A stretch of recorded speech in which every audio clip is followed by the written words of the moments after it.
Si sono svolte ieri le elezioni dell'ESU, rappresentanza sindacali unitaria, anche al consorzio di Agrigento, libero consorzio ex provincia.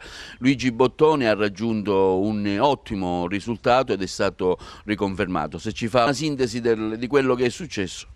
Vi ringrazio, dico semplicemente che sono stato riconfermato per la seconda volta consecutiva. L'ordinamento che mi è stato dato nel 2015 ha portato ottimi risultati. Mi riferisco alla formazione intanto della nostra lista Will, che è stata la più votata, abbiamo superato di gran lunga il 50%.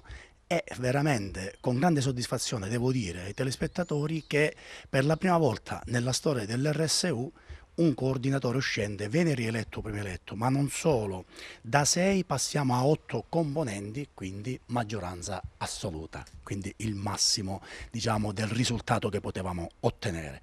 Ma i problemi, diciamo, non finiscono qua. Da domani mattina noi da lunedì mattina dobbiamo rimboccarci le maniche, perché è notizia di queste ore che la provincia di Siracusa sta andando in default, sappiamo tutti, fallimento significherebbe mobilità dei dipendenti. Noi stiamo aspettando da 3 anni risposte concrete da parte della Regione e dello Stato. Non possiamo noi aspettare ancora di più, andremo alla Regione a sederci con il neopresidente che ha promesso delle cose per l'ex provincia e ci aspettiamo dei risultati a favore di questo ente che oggi rappresenta diciamo così, un'economia a livello provinciale. Parliamo di servizi sociali, di strade provinciali, di scuole e di turismo.